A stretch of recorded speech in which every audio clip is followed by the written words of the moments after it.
From the Gulf States newsroom, this is the Gulf States Gumbo, your weekly serving of stories from Alabama, Mississippi, and Louisiana. I'm economic mobility reporter Stephan Bisaha, chopping it up this week. On today's show, data centers are bringing multi-billion-dollar investments into communities. This is the largest announcement, not in Meridian and Lauderdale County, but in the state of Mississippi.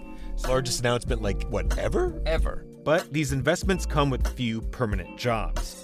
And we look at a new collection of art, essays, and poetry from men incarcerated in one of the country's most notorious prison units. That's all coming up on the Gulf States Gumbo.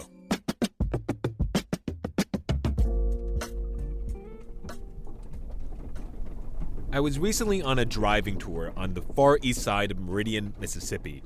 Mostly highway, plenty of pine trees, and the star of the show, about a quarter square mile of flattened land. Now, Meridian as a whole is like a lot of small cities in the South. Great food, small town charm, and hunting for that one big break to turn around its poor economic fortune. About 30% of Meridian's residents live below the poverty line. Well, that break may be finally coming to this mostly empty patch of clay and grass. This is the largest announcement, not in Meridian and Lauderdale County, but in the state of Mississippi. Largest announcement ever? Ever. Bill Hanna is the head of the East Mississippi Business Development Corporation.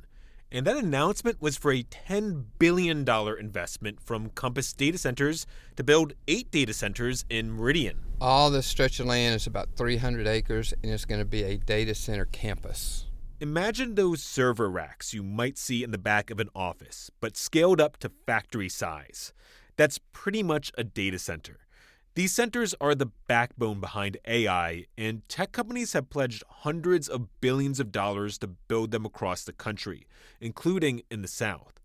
This campus of data centers coming to Meridian actually tied the record for largest private investment in Mississippi, a record set last year by another data center, this one from Amazon and not far from Jackson.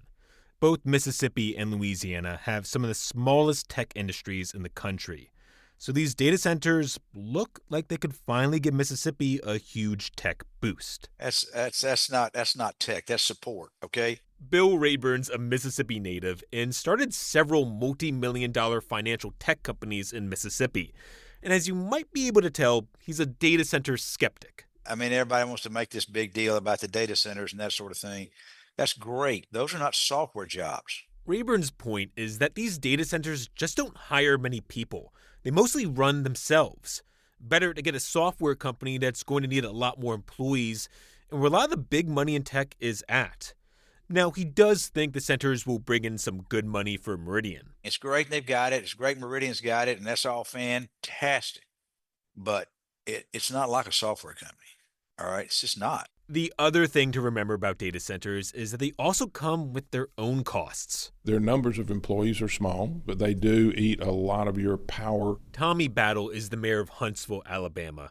That city already has one data center for Facebook's parent company, Meta. And Battle's cautious about adding another. He says a new data center could use something like 7 times as much electricity as a nearby Mazda Toyota assembly plant. And that plant provides thousands of jobs. Most of the data centers that we've seen provide for 180 workers. Basically, way fewer jobs needing way more electricity. But Mississippi and one of its top utilities, Mississippi Power, have shown they're willing to generate that extra electricity needed and do it expeditiously. And by expeditious, I mean 2 to 3 years. Gerard Gibbert is the chair of Innovate Mississippi. Many states have onerous, burdensome, impossible regulations. He says that's not the case in Mississippi. Take Mississippi Power's coal operations. The utility was planning on ending them, but got approval from state regulators to keep it going to power those future Meridian data centers. As for the jobs, Gerard agrees you won't see a ton from the data centers themselves. Instead, he's betting they'll act like a tech industry beacon. What I think we are going to see is an influx of high-tech talent to live and work around these big data center campuses. Not that they'll have any direct relationship with them. They won't. They just like to be around it. back in Meridian, Bill Hanna says, yeah, these centers are not going to create a ton of jobs. But the ones that will come shouldn't be scoffed at either. When you put 8 buildings out here and put 40 or 50 people in each building, you're at 300 or 400 people. Well, that's significant in a community like Meridian, Mississippi. And just the work needed to construct a multi-billion-dollar facility means 8 years of construction jobs coming to Meridian. The Gulf States Newsroom is a team of journalists working with NPR and local public media stations in Alabama, Mississippi, and Louisiana to cover the issues that matter to you. Email us, connect@gulfstatesnewsroom.org. You're listening to the Gulf States Gumbo. I'm Stephan Bisaha. Louisiana carried out its first ever nitrogen gas execution on Tuesday, the second state to use that method to put someone to death. Our criminal justice reporter Kat Stromquist reports the execution of Jesse Hoffman Jr. is the state's first in 15 years. The closely watched execution was modeled off an Alabama protocol, the only other state to use the gas method. Corrections Secretary Gary Westcott said Louisiana had improved it. We actually probably did a little bit better than they did with some of the equipment we did, and we've made some tweaks to what they did. It was flawless. The execution drew vigils and protests. At one near the prison, Hoffman's sisters sobbed as advocate Allison McCrary explained their presence. To be the voice for mercy, for compassion, for forgiveness, and for justice for everyone, outside of politics.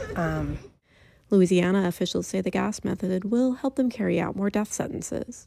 For the Gulf States Newsroom, I'm Kat Stromquist in Angola, Louisiana. A new collection of essays, art, and poetry by men incarcerated at the Mississippi State Penitentiary, better known as Parchman Farm, is shedding light on one of the country's most notorious prison units. It's the culmination of a more than 3-year effort that began shortly after the most violent period in Parchman's history. Mississippi Public Broadcasting's Michael McEwen reports. For more than 100 years, Parchman has held an outsized reputation as one of the most brutal prison environments in the United States. But a 3-week period between late 2019 into 2020 was its worst period yet. 5 were killed by their fellow inmates in gang violence. Dozens more were injured, and many others took their own life. Weeks later, the COVID-19 pandemic struck, killing dozens more. It was in this context that the men in Unit 29 began working on their book, which its publisher describes as a work of Mississippi prison realism. There's very little pretense in this book, and that was intentional. That's Louis Bourgeois, a creative writing instructor at several Mississippi prisons and publisher of the prison rights initiatives Unit 29, writing from Parchman Prison.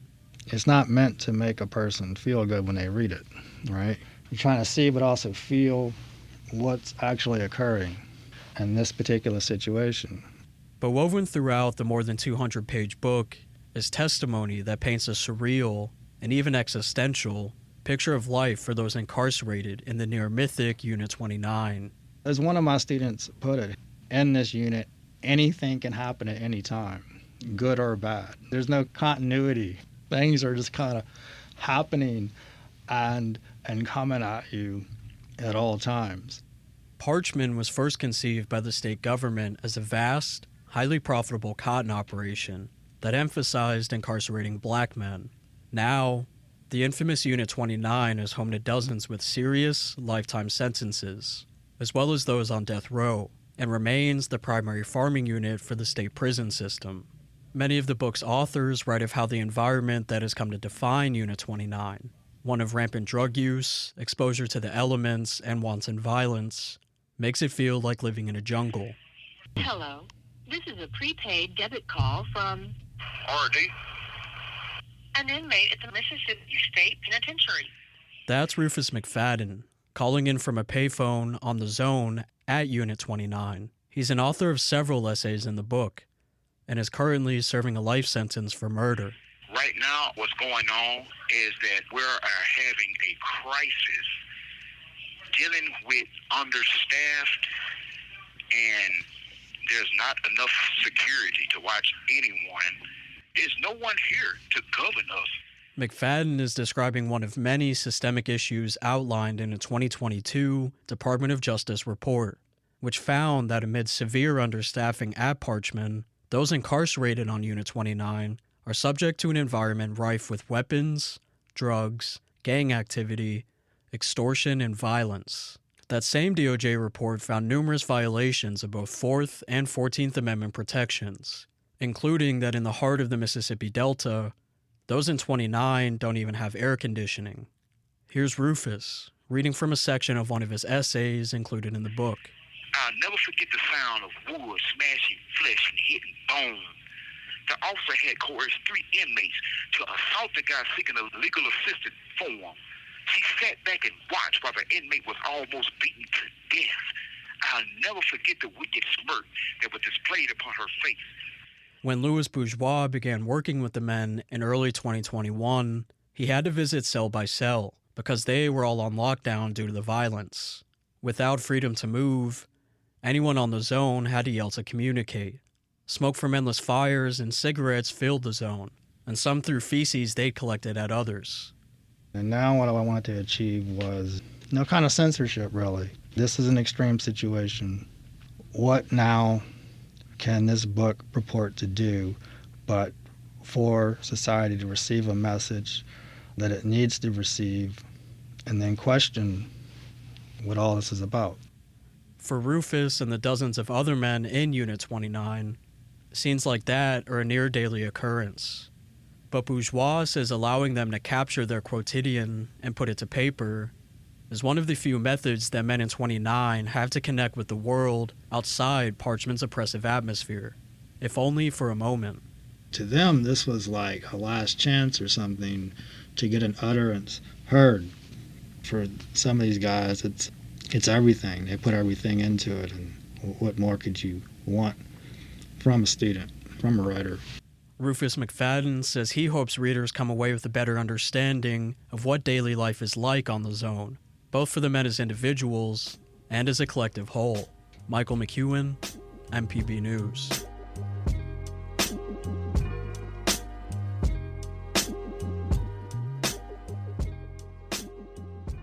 And now it's time for Gulf States Gems, a series that shines a light on some of the treasures of the region.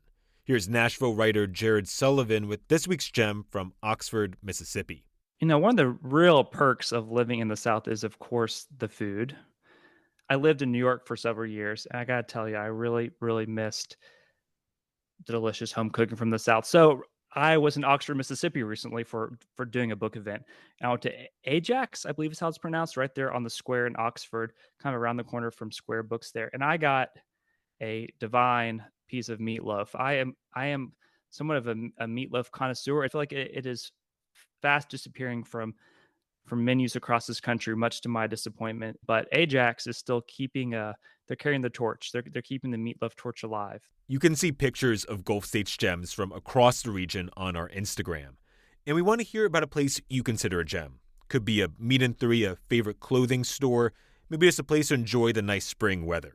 Send us your suggestion. Email connect@gulfstatesnewsroom.org.